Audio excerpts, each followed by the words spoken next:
Assalamualaikum warahmatullahi wabarakatuh. Halo teman-teman semuanya, kembali di channel saya Chef MJ Tutorial, channel yang membahas tips dan motivasi buat kalian yang saat ini menjadi nasabah pinjaman online.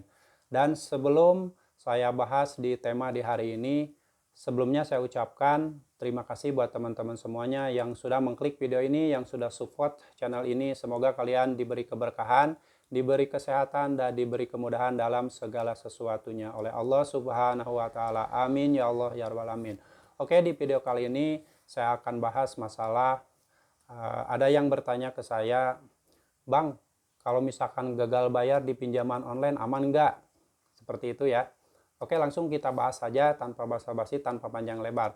Yang namanya kita sebagai nasabah ataupun kita yang saat ini ada rencana mau mengajukan pinjaman di pinjaman online, dari awal saya sarankan jangan pernah meminjam di pinjaman online jika kita tidak mempunyai kemampuan ataupun kemampuan kita untuk membayar pinjaman tersebut akan beresiko tinggi, akan beresiko telat bayar nantinya. Sebaiknya kalian cari uang lain di luar pinjaman online. Itu seperti itu ya.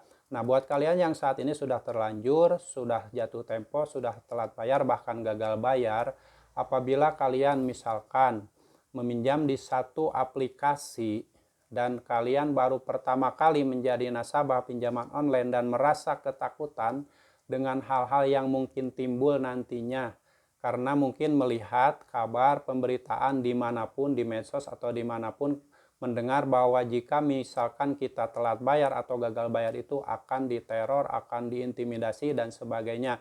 Nah, itu buat kalian yang saat ini baru pertama kali gagal bayar atau telat bayar di pinjaman online pasti merasa ketakutan, merasa tidak tenang, resah, kadang tidak bisa tidur karena takut didatangi ataupun ditagih oleh DC pinjaman online yang datang ke rumah.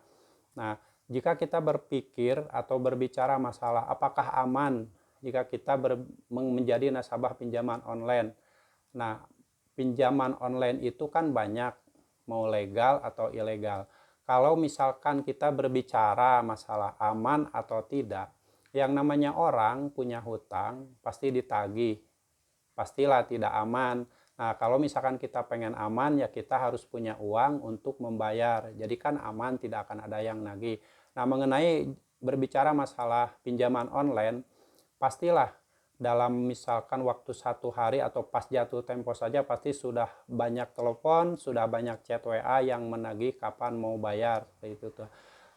Jadi kemungkinan besar mayoritas orang-orang yang sudah mempunyai hutang di pinjaman online yang sudah telat bahkan gagal bayar, mereka tidak akan merasa tenang, tidak akan merasa aman, tidak ada yang aman apabila kita punya hutang di pinjaman online. Sudah telat bayar, sudah gagal bayar, tidak akan pernah aman. Pasti ditelepon, pasti di WA, pasti dicari-cari komunikasi agar bisa menembus ke kalian langsung, menagih ke kalian langsung. Walaupun misalkan kita sudah tidak merespon chat WA, sudah tidak angkat telepon, tapi tetap mereka akan melakukan penagihan selama mereka belum mendapatkan pembayaran. Seperti itu kan. Jadi tidak aman kalau namanya kita punya utang, pasti dikejar-kejar, udah jatuh tempo, udah lewat jatuh tempo. Utang dimanapun, kalau misalkan punya utang pasti tidak aman karena kita akan dihantui rasa cemas, rasa takut, khawatir, tiba-tiba orangnya nagih hutang dan sebagainya. Oke ya, seperti itu sepintas gambaran apakah aman atau tidak jika kita mempunyai hutang atau meminjam di pinjaman online. Jawabannya tidak ada rasa aman. Nah, kalau misalkan kalian ingin tenang, ingin santai, ingin lebih rileks, sebaiknya jangan memikirkan ke hal-hal seperti itu. Jadi baiknya kalian fokus saja dengan aktivitas sehari-hari, aktivitas kalian untuk membangun masa depan kalian. Walaupun saat ini saya tahu mungkin ada yang lagi dalam kesulitan dalam terjerat pinjaman online, tapi tetap kita harus semangat, kita tetap harus kuatkan mental, menghadapi hari-hari seperti biasa seolah tidak ada apa-apa dan abaikan semua pemikiran-pemikiran yang menjurus ke ketakutan sendiri. Jangan sampai kalian menakuti diri sendiri dengan pikiran-pikiran bahwa apakah aman ini atau enggak, ataukah ada yang nagih atau enggak. Buang semua pemikiran tersebut. Kalian harus fokus saja membangun masa depan kalian. Masalah nanti kalian misalkan sudah punya rezeki yang banyak dan memungkinkan untuk membayar, boleh silakan kalau memang mau membayar.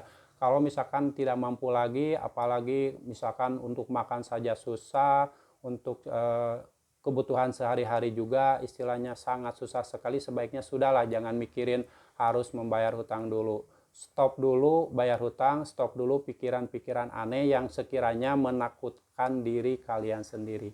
Oke, seperti itu ya. Semoga video ini bermanfaat. Dan sebelum diakhiri, seperti biasa, kita bermunajat kepada Allah. Kita memohon ampun kepada Allah atas dosa-dosa kita. Dan semoga diberi kemudahan, keberkahan, dan dibukakan pintu rezeki dari pintu manapun agar kita bisa segera membayar hutang-hutang kita. Bismillahirrahmanirrahim. Astagfirullah Rabbal baraya. Astagfirullah minal khotoya.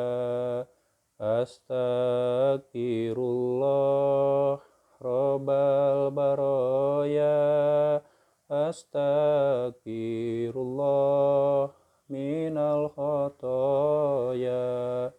Amin ya Allah, ya Rabbal Alamin ya Allah. Mudahkanlah segala urusan kami, mudahkanlah rezeki kami, bukakanlah pintu rezeki dari semua pintu manapun agar kami mendapatkan rezeki yang banyak untuk melunasi utang-utang kami. Semoga video ini bermanfaat dan sampai jumpa lagi di video saya selanjutnya. Wassalamualaikum warahmatullahi wabarakatuh.